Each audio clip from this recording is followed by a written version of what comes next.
गुर कर मन मोर,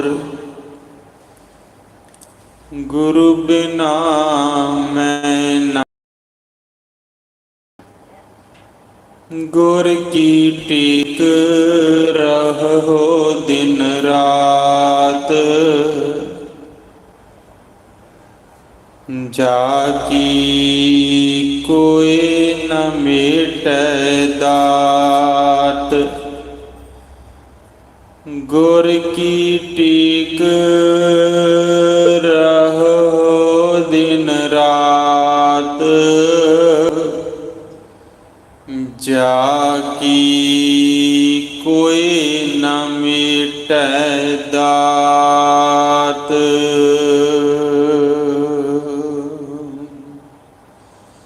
जाहरा जहूर हाजरा हजूर, समरथ पातशाह पिता सतगुरु ग्रंथ साहिब जी दी मुकद्दस गोद विच हाजरीन, गुरु प्यार साध संगत जी, गुरफतेह दी सांझ करिए। आखो जी वाहिगुरु जी का खालसा, वाहिगुरु जी की फतेह। मालिक सतगुरु जी ने मेहरामत करते हुए उद्यम बख्शिया आप सरबत संगतां समय समय अनुसार गुरु चरनां विच हाजिर हो के दर्शन करते हुए गुरबाणी नाल जुड़ रहे सी। अमृत बाणियां दे प्रवाह परसों रोज तो चल रहे हैं।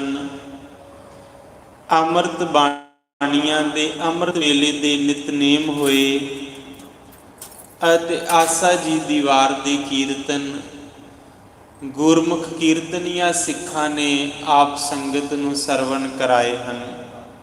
ਸੋ ਹੁਣ ਸਮਾਂ ਹੋਇਆ ਹੈ ਜੋ ਸਤਿਗੁਰੂ ਗੁਰੂ ਗ੍ਰੰਥ ਸਾਹਿਬ ਮਹਾਰਾਜ ਜੀ ਨੇ ਅੰਮ੍ਰਿਤ ਵੇਲੇ ਮੁਖ ਵਾਕ ਬਖਸ਼ਿਸ਼ ਕੀਤਾ, ਉਸ ਦੀ ਵਿਚਾਰ ਦਾ ਆਓ ਵਿਚਾਰ ਨਾਲ ਜੁੜੀਏ।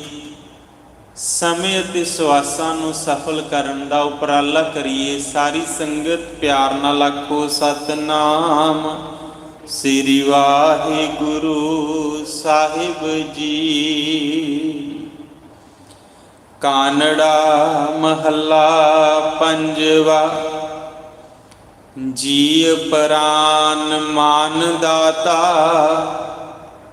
हर बिसरते ही हान।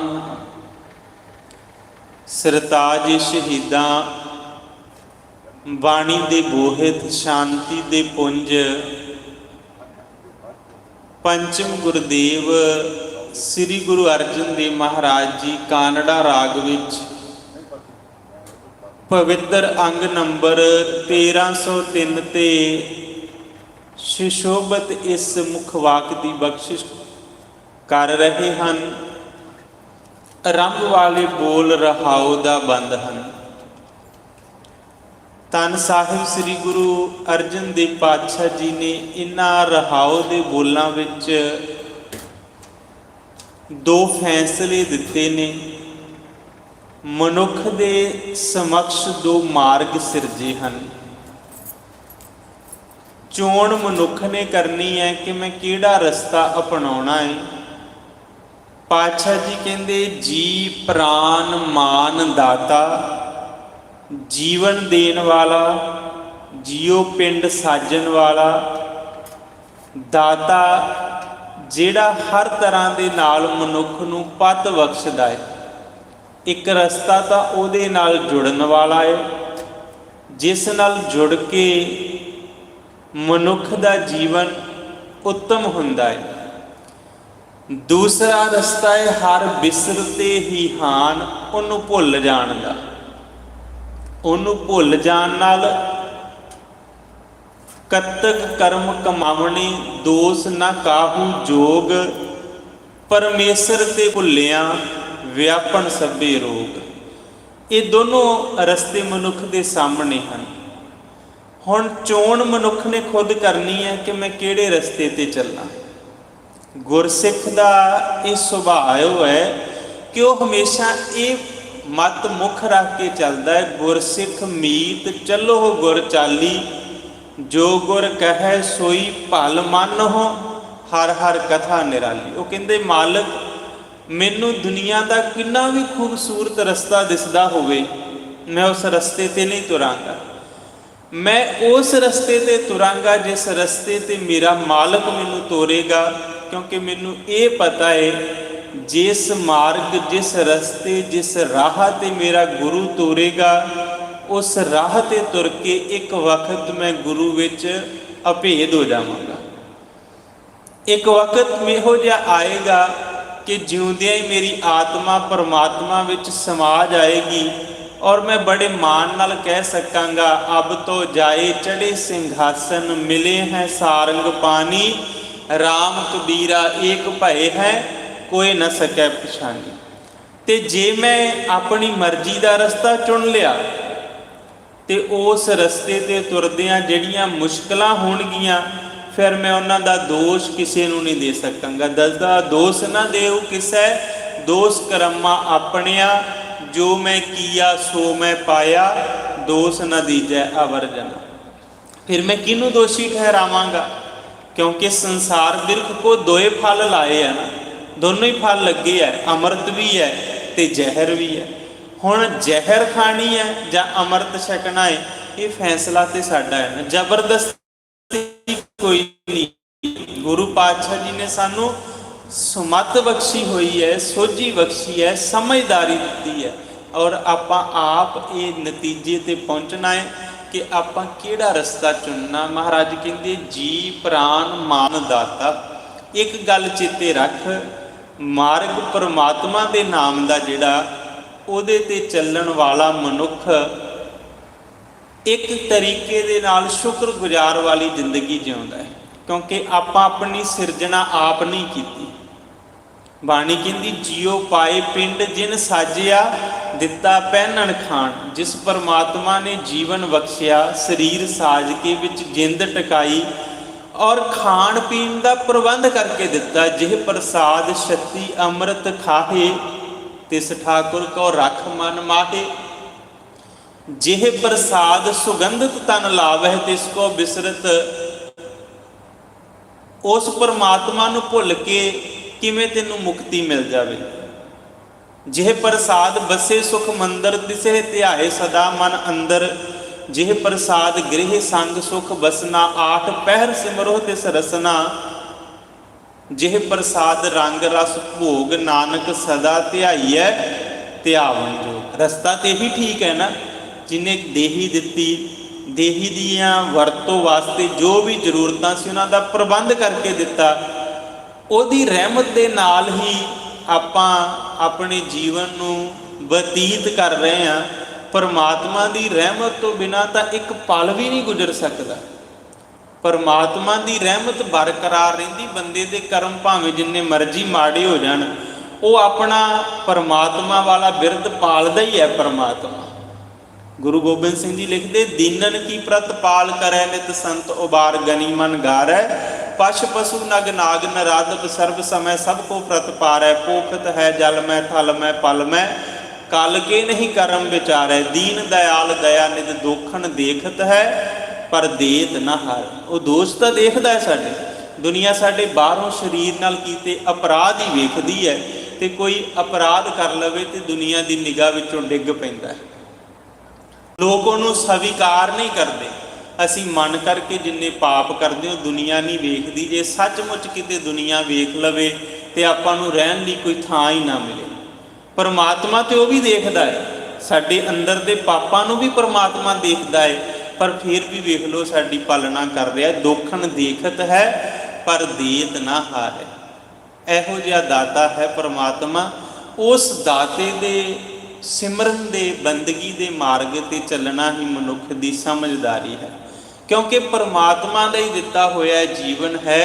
परमात्मा दीयां सारियां बख्शिशां ने, ते जे परमात्मा कुछ बख्शे तो बंदा कुछ बनता है। परमात्मा की बख्शिश तो बिना ये तो बंदे का हंकार है भी मैं कुछ कर लिया। एक घटना इतिहास विच लिखी है, ਧੰਨ ਸ੍ਰੀ ਗੁਰੂ ਰਾਮਦਾਸ ਸੱਚੇ ਪਾਤਸ਼ਾਹ ਜੀ ਦੇ ਸਮੇਂ ਦੀ ਹੈ। ਕਾਬਲ ਵਿੱਚ ਇੱਕ ਪਰਿਵਾਰ ਸੀ, ਕਾਰੋਬਾਰ ਬੜਾ ਸੀ, ਪਰ ਚਾਹੁੰਦਿਆਂ ਵੀ ਕਾਰੋਬਾਰ ਜਿਹੜਾ ਉਹ ਠੱਪ ਹੋ ਗਿਆ। ਬੜੀਆਂ ਕੋਸ਼ਿਸ਼ਾਂ ਕੀਤੀਆਂ, ਦੁਬਾਰਾ ਫਿਰ ਖੜਾ ਨਹੀਂ ਕਰ ਸਕੇ। ਇੱਥੋਂ ਤੱਕ ਕਿ ਰੋਟੀ ਦਾ ਵੀ ਸੰਸਾ ਝੋਰਾ ਬਣ ਗਿਆ। ਪਰਿਵਾਰ ਦਾ ਜਿਹੜਾ ਮੁਖੀ ਇਨਸਾਨ ਹੁੰਦਾ, ਉਹਦੇ 'ਤੇ ਬੜੀਆਂ ਜ਼ਿੰਮੇਵਾਰੀਆਂ ਹੁੰਦੀਆਂ ਨੇ। ਉਹਨੇ ਹਰ ਇੱਕ ਦੀਆਂ ਲੋੜਾਂ ਦਾ ਖਿਆਲ ਰੱਖਣਾ ਹੈ। ਮੰਗਣ ਵਾਲਿਆਂ ਤਾਂ ਮੰਗਣਾ ਹੀ ਆ, ਉਹਨੇ ਕਿੱਥੋਂ ਪੂਰਾ ਕਰਨਾ ਹੈ ਉਹ ਉਹਨੇ ਦੇਖਣਾ। ਤੇ ਜਦੋਂ ਬੰਦਾ ਬੇਵੱਸ ਹੋ ਜੇ ਨਾ, ਜਦੋਂ ਗੁਰੂ ਦਾ ਸਾਥ ਨਾ ਹੋਵੇ, ਫਿਰ ਢਹਿੰਦੀ ਕਲਾ ਜਾਂਦਾ। ਬੰਦਾ ਸੋਚਦਾ ਇਹਦੇ ਨਾਲ ਤਾਂ ਮਰ ਜੀਏ ਚੰਗਾ, ਆਪੇ ਜੋ ਬਾਅਦ 'ਚ ਹੋਊਗਾ ਦੇਖੀ ਜਾਏਗੀ। ਇਸ ਕਾਰੋਬਾਰੀ ਨੇ ਵੀ ਇੱਦਾਂ ਦੇ ਇਸ਼ਾਰੇ ਘਰਦਿਆਂ ਦੇ ਸਾਹਮਣੇ ਸ਼ੁਰੂ ਕਰ ਦਿੱਤੇ ਕਿ ਮੈਂ ਮਰ ਜਾਣਾ। ਘਰ ਦੇ ਜੀਆਂ ਨੇ ਉਹਦੇ ਸਨੇਹੀਆਂ ਨੂੰ ਆਖਿਆ ਵੀ ਆ ਗਈ ਹੈ, ਹੱਥ ਦੋ ਹੀ ਆ ਸਾਡੇ ਕੋਲੇ ਵੀ ਦਿਮਾਗ, ਇਹੀ ਦਿਮਾਗ ਪਹਿਲਾਂ ਸੀ ਜਦੋਂ ਐਡਾ ਵੱਡਾ ਕਾਰੋਬਾਰ ਸੀ ਸਾਡਾ। ਉਹੀ ਦਿਮਾਗ, ਉਹੀ ਬੰਦੇ ਆ, ਉਹੀ ਹੱਥ ਨੇ, ਪਰ ਹੁਣ ਬਰਕਤ ਹੀ ਮੁੱਕ ਗਈ ਆ, ਹੁਣ ਤੇ ਰੋਟੀ ਵੀ ਨਹੀਂ ਪੱਕਦੀ, ਕੀ ਕਰੀਏ। ਤੇ ਮੁਖੀਆ ਵੀ ਕਹਿੰਦਾ ਮੈਂ ਮਰ ਜਾਣਾ, ਕਿੱਧਰ ਜਾਵਾਂਗੇ। ਉਹਨਾਂ ਸਨੇਹੀਆਂ ਸੱਜਣਾ ਨੇ ਆਖਿਆ, ਦੇਖ ਸੋਮਿਆ, ਮਰਨ ਨਾਲੋਂ ਚੰਗਾ ਹੈ ਜੇ ਆਪਣੇ ਪਰਿਵਾਰ ਨੂੰ ਲੈ ਕੇ ਨਵੇਂ ਵਸਾਏ ਨਗਰ ਵਿੱਚ ਚਲਾ ਜਾਵੇਂ। ਧੰਨ ਗੁਰੂ ਰਾਮਦਾਸ ਜੀ ਸਾਰਿਆਂ ਨੂੰ ਉੱਥੇ ਨਵੀਆਂ ਕਿਰਤਾਂ, ਕਾਰੋਬਾਰ ਖੁੱਲ੍ਹ ਕੇ ਦੇ ਰਹੇ, ਸ਼ੁਰੂ ਕਰਵਾ ਰਹੇ, ਤੂੰ ਉੱਥੇ ਚਲਾ ਜਾ। ਭਾਈ ਸੋਮੇ ਨੇ ਗੱਲ ਮੰਨ ਲਈ, ਪਰਿਵਾਰ ਨੂੰ ਲੈ ਕੇ ਤੇ ਅੰਮ੍ਰਿਤਸਰ ਸਾਹਿਬ ਨਗਰ ਪਹੁੰਚ ਗਿਆ। ਉੱਥੇ ਕੀ ਵੇਖਿਆ ਵੀ ਸਿੱਖ ਸੇਵਾ ਕਰਦੇ ਆ, ਪ੍ਰਸ਼ਾਦਾ ਛਕਦੇ ਆ। ਸੁਣਦਿਆਂ ਪਤਾ ਲੱਗਾ ਵੀ ਗੁਰੂ ਰਾਮਦਾਸ ਵੀ ਇਸ ਗਰੀਬੀ ਵਿੱਚੋਂ ਗੁਜ਼ਰੇ ਆ ਔਰ ਘੁੰਗਣੀਆਂ ਵੇਚਦੇ ਰਹੇ। ਉਹਨੇ ਸੋਚਿਆ ਜੇ ਗੁਰੂ ਘੁੰਗਣੀਆਂ ਵੇਚਦਾ ਰਿਹਾ, ਸਿੱਖ ਵੇਚੂ ਤਾਂ ਕਿਹੜੀ ਲਾਂਭ ਵਾਲੀ ਗੱਲ ਹੈ, ਮੈਂ ਵੀ ਵੇਚਾਂਗਾ। ਉਹਨੇ ਕੁਝ ਸਿੱਖਾਂ ਤੋਂ ਉਧਾਰ ਮੰਗਿਆ, ਘੁੰਗਣੀਆਂ ਵੇਚਣੀਆਂ ਸ਼ੁਰੂ ਕੀਤੀਆਂ। ਸੋਹਣਾ ਕੰਮ ਚੱਲ ਪਿਆ। ਜਿੰਨੇ ਕੁ ਪੈਸੇ ਉਧਾਰ ਫੜੇ ਸੀ ਉਹ ਮੁੜ ਗਏ ਤੇ ਪੈਸੇ ਜੁੜਨ ਲੱਗ ਗਏ। ਇੱਕ ਦਿਨ ਗੁਰੂ ਰਾਮਦਾਸ ਸੱਚੇ ਪਾਤਸ਼ਾਹ ਜੀ, ਪਰਿਕਰਮਾ ਪੱਕੀਆਂ ਹੋ ਰਹੀਆਂ ਸੀ, ਸੇਵਾ ਚੱਲ ਰਹੀ ਸੀ। ਦੇਖਦੇ ਨਿਰੀਖਣ ਕਰਦੇ ਭਾਈ ਸੋਮੇ ਕੋਲ ਆ ਗਏ। ਉਸ ਵੇਲੇ ਕੰਮ ਸਮਾਪਤ ਹੋਇਆ, ਮਜ਼ਦੂਰ ਵੀ ਗੁਰੂ ਰਾਮਦਾਸ ਜੀ ਕੋਲ ਆ ਗਏ। ਮਹਾਰਾਜ ਨੇ ਇੱਕ ਪੱਕਾ ਫੈਸਲਾ, ਨਿਯਮ ਬਣਾਇਆ ਸੀ ਵੀ ਜਿੰਨੇ ਵੀ ਕਾਰੀਗਰ ਕੰਮ ਕਰਦੇ ਆ ਨਾ, ਇਹਨਾਂ ਸਾਰਿਆਂ ਨੂੰ ਰੋਜ਼ ਦੇ ਰੋਜ਼ ਪੈਸੇ ਦੇਣੇ ਆ, ਕਿਉਂਕਿ ਇਹਨਾਂ ਦੀਆਂ ਕਿਹੜੀਆਂ ਫੈਕਟਰੀਆਂ ਚੱਲਦੀਆਂ, ਇਹਨਾਂ ਦੇ ਵਿਚਾਰਿਆਂ ਨੇ ਇਹੀ ਖਾਣਾ। ਤੇ ਕੰਮ ਕਰਾ ਕੇ ਆਮ ਲੋਕ ਮੋੜ ਦਿੰਦੇ, ਕਹਿੰਦੇ ਕੱਲ ਲੈ ਜਿਓ, ਕੋਈ ਗੱਲ ਨਹੀਂ। ਇਹਨਾਂ ਦੇ ਵੀ ਬੱਚੇ ਉਡੀਕਦੇ ਆ, ਇਹਨਾਂ ਦੀ ਕਿਰਤ ਇਹਨਾਂ ਦੇ ਹੱਥ ਵਿੱਚ, ਕਿਉਂਕਿ ਗੁਰੂ ਦਾ ਹਰ ਕਾਰਜ ਸਾਡੇ ਲਈ ਬਹੁਤ ਵੱਡਾ ਮਾਰਗਦਰਸ਼ਨ ਹੈ। ਆਪਾਂ ਆਮ ਤੌਰ ਤੇ ਦੇਖਦੇ ਹਾਂ, ਵੱਡਾ ਬੰਦਾ ਛੋਟੇ ਦਾ ਹੱਕ ਮਾਰਨ ਵਿੱਚ ਖੁਸ਼ੀ ਮਹਿਸੂਸ ਕਰਦਾ। ਮੈਨੂੰ ਪਤਾ ਇੱਥੇ ਵੀ ਸਾਰਿਆਂ ਦਾ ਇੱਕੋ ਜਿਹਾ ਕਾਰੋਬਾਰ ਨਹੀਂ ਹੈ। ਕੋਈ ਬਹੁਤ ਵੱਡੇ ਕਾਰੋਬਾਰੀ ਆ, ਕੋਈ ਮੱਧਮ, ਤੇ ਕੁਝ ਬਹੁਤ ਥੱਲੜੇ ਪੱਧਰ ਤੇ। ਹਰ ਬੰਦਾ ਆਪਣੇ ਕਾਰੋਬਾਰ ਵਿੱਚ ਧਰਮ ਕਮਾਵੇ ਤਾਂ ਉਹਦੀ ਕਿਰਤ ਪ੍ਰਵਾਨ ਹੈ। ਜੇ ਆਪਣੀ ਕਿਰਤ ਵਿੱਚ ਕਪਟ ਕਰਦਾ ਹੈ, ਉਹ ਪ੍ਰਵਾਨ ਨਹੀਂ। ਜਿਹਦਾ ਹੱਕ 10 ਦਾ ਬਣਦਾ, ਜੇ ਆਪਾਂ ਉਹਨੂੰ 5 ਵਿੱਚ ਹੀ ਸਾਰ ਦਿੰਦੇ ਹਾਂ ਤਾਂ ਇਹ ਪਰਮਾਤਮਾ ਜ਼ਰੂਰ ਦੇਖਦਾ। ਕਿਸੇ ਮਜਬੂਰ ਦੀ, ਲਾਚਾਰ ਦੀ ਲਾਚਾਰਗੀ ਦਾ ਫਾਇਦਾ ਉਠਾ ਲੈਣਾ, ਇਹ ਗੁਰੂ ਘਰ ਵਿੱਚ ਪ੍ਰਵਾਨ ਨਹੀਂ ਹੈ। ਗੁਰੂ ਮਹਾਰਾਜ ਜੀ ਦੇ ਕੋਲ ਮਜ਼ਦੂਰ ਆ ਗਏ। ਮਹਾਰਾਜ ਸੋਮੇ ਕੋਲ ਖੜੇ ਸਨ। ਕਹਿਣ ਲੱਗੇ, ਸੋਮਿਆ ਹੁਣ ਖਜ਼ਾਨੇ ਕੋਲ ਜਾਵਾਂਗੇ ਤਾਂ ਟਾਈਮ ਲੱਗ ਜਾਵੇਗਾ, ਤੇ ਮਜ਼ਦੂਰਾਂ ਨੇ ਵੀ ਜਾਣਾ, ਆਰਾਮ ਕਰਨਾ, ਕੱਲ ਫੇਰ ਆਉਣਾ। ਤੇਰੇ ਕੋਲ ਜੇ ਕੋਈ ਪੈਸੇ ਹੈਗੇ ਤਾਂ ਤੂੰ ਦੇ ਦੇ। ਭਾਈ ਸੋਮੇ ਨੂੰ ਬੜੀ ਖੁਸ਼ੀ ਹੋਈ ਵੀ ਕਿੱਡਾ ਵੱਡਾ ਦਾਤਾ ਹੈ। ਮੈਂ ਰੁਲਦਾ ਫਿਰਦਾ ਸੀ, ਮੇਰੀ ਰੋਟੀ ਨਹੀਂ ਸੀ ਪੱਕਦੀ, ਇਸ ਦਰ ਤੇ ਆ ਕੇ ਅੱਜ ਮੇਰੇ ਕੋਲੇ ਪੈਸੇ ਹੋ ਗਏ ਤੇ ਮੇਰੇ ਤੋਂ ਗੁਰੂ ਆਪ ਮੰਗ ਰਿਹਾ। ਇਹਦੇ ਤੋਂ ਹੋਰ ਖੁਸ਼ੀ ਵਾਲੀ ਕਿਹੜੀ ਗੱਲ ਹੋ ਸਕਦੀ। ਉਹਨੇ ਜਿੰਨੇ ਪੈਸੇ ਸੀ ਮਹਾਰਾਜ ਨੂੰ ਦੇ ਦਿੱਤੇ। ਮਹਾਰਾਜ ਨੇ ਮਜ਼ਦੂਰਾਂ ਨੂੰ ਵੰਡਤੇ। ਅਗਲੇ ਦਿਨ ਵੀ ਉਹੀ ਘਟਨਾ ਹੋਈ। ਸ਼ਾਮ ਵੇਲੇ ਫਿਰ ਮਹਾਰਾਜ ਆ ਗਏ, ਮਜ਼ਦੂਰ ਆਏ, ਫਿਰ ਸੋਮੇ ਤੋਂ ਮੰਗ ਲਏ। ਸੋਮੇ ਨੇ ਜਿਹੜੇ ਸੀ ਦੇਤੇ, ਫਿਰ ਵੰਡ ਗਏ। ਤੀਜੇ ਦਿਨ ਫਿਰ ਗੁਰੂ ਰਾਮਦਾਸ ਨੇੜੇ ਆ ਗਏ।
सुख होआ तित घर अनहद वाजे।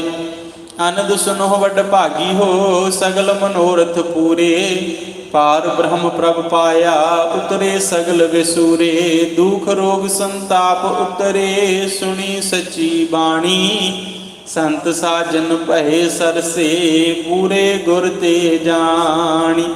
सुनते पुनीत कहते पवित सतगुर रहया भरपूर। बिनवंत नानक गुर चरण लागे वाजे अनहद तूरे। सुनते पुनीत कहते पवित सतगुर रहया भरपूरे। बिनवंत नानक गुर चरण लागे वाजे अनहद तूरे। वाहिगुरु जी का खालसा वाहिगुरु जी की फतेह। तू ठाकुर तुम